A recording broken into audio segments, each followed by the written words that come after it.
NMF news देख रहे हैं आप, मैं हूं आपके साथ अभिषेक पुंडी। भ्रामक विज्ञापन का जो मामला है वो बाबा रामदेव के गले की फांस बन चुका है, क्योंकि इससे पहले सुप्रीम कोर्ट में जब सुनवाई हुई थी तो सुप्रीम कोर्ट की तरफ से बाबा रामदेव को कड़ी फटकार पड़ी थी, जिसके बाद बाबा रामदेव ने सुप्रीम कोर्ट के सामने बिना शर्त माफी मांगी और जब अगली सुनवाई हुई तब बाबा रामदेव ने फिर बिना शर्त माफी मांगी, लिखित में माफी मांगी। लेकिन लगता है सुप्रीम कोर्ट बाबा रामदेव को माफी देने के मूड में नहीं है, क्योंकि आज फिर इस मामले में सुनवाई हुई और फिर से सुप्रीम कोर्ट ने कड़ी फटकार लगाते हुए कहा कि आप एक ऐसे लोग हैं जिनसे करोड़ों लोग प्रभावित होते हैं और आपकी माफी के बारे में हम विचार कर सकते हैं या फिर विचार करेंगे।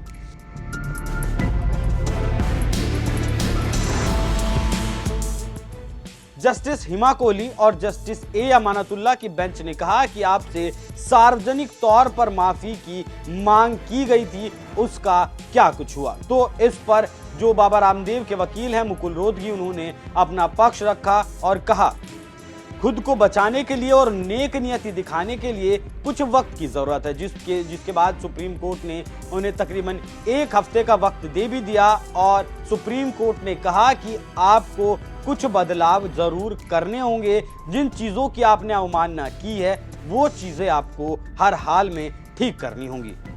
सुप्रीम कोर्ट में जब इस मामले की सुनवाई चल रही थी तो बाबा रामदेव ने खुद इस बात को कहा कि हाँ, हमसे भूल हुई है और हम बिना शर्त माफी मांगते हैं। जस्टिस कोहली ने इस पर कहा कि आप प्रचार कर रहे हैं, आपके बारे में क्या सोचा है। हमारे देश में तमाम पद्धतियां हैं लेकिन दूसरी दवाइयां खराब हैं, ये ऐसा क्यों कहा गया। इस पर रामदेव ने कहा कि हम अदालत से माफी मांगते हैं। हमने 5000 रिसर्च किए और आयुर्वेद को एविडेंस बेस्ड तौर पर प्रस्तुत किया।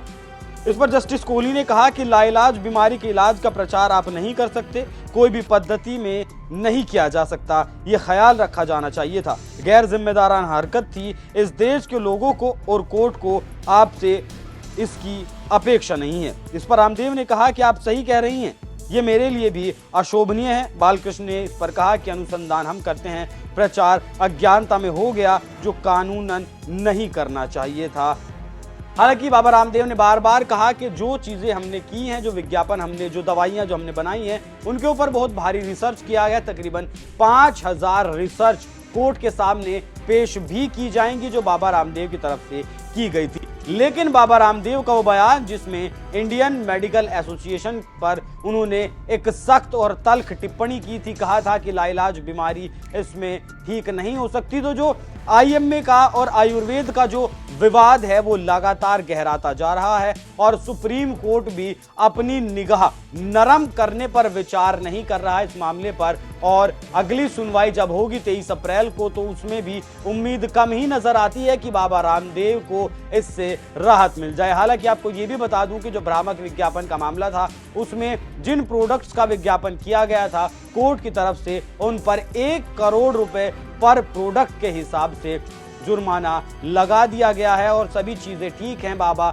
रामदेव भी लगातार माफी मांग रहे हैं लेकिन सुप्रीम कोर्ट की तरफ से उन्हें राहत नहीं दी जा रही है। हालांकि तमाम सवाल भी सुप्रीम कोर्ट के इस रवैये पर उठ रहे हैं और लोगों में अब आम चर्चा ऐसी होने लगी है कि जो फिल्म स्टार्स, जो क्रिकेटर्स कमला पसंद जैसी चीजों का विज्ञापन करते हैं, क्या वो भ्रामक नहीं है। फेयर एंड लवली का शाहरुख खान अगर इस तरीके की क्रीम का ऐड करते हैं, क्या वो विज्ञापन भ्रामक नहीं है। स्टिंग जैसा पेय पदार्थ के बारे में कहा जाता है कि इसे पीकर एनर्जी आ जाएगी और माउंटेन ड्यू जैसे पेय पदार्थों के बारे में जो विज्ञापन दिया जाता है, डर के आगे जीत, तमाम तरीके के अब लोग कहने लगे हैं। क्या सुप्रीम कोर्ट को इन मामलों पर भी खुद संज्ञान नहीं लेना चाहिए? क्या ये मामले भी भ्रामक नहीं है? तो इस बारे में हमने सुप्रीम कोर्ट के वकील से भी बात की थी, जिनसे पता चला था कि जो मामला बाबा रामदेव के ऊपर दर्ज है उसमें अगर सुप्रीम कोर्ट नहीं मानता है बाबा रामदेव की माफी को, तो कम से कम बाबा रामदेव को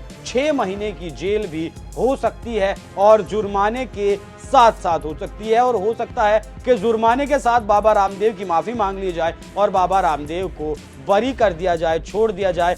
तो अब जिस तरीके से सुप्रीम कोर्ट का हंटर बाबा रामदेव पर चल रहा है, उसे देखते हुए ऐसा कहा जा सकता है कि बाबा रामदेव को जेल भी हो सकती है अगर सुप्रीम कोर्ट ने सिर्फ जुर्माना लगाकर नहीं छोड़ा। तो जिस तरीके से मामले की सुनवाई सुप्रीम कोर्ट में चल रही है और बाबा रामदेव माफी लगातार मांग रहे हैं, लेकिन सुप्रीम कोर्ट माफी देने के लिए तैयार नहीं है, तो उस पर आपकी क्या कुछ राय है, कमेंट कर जरूर बताएं। नमस्कार।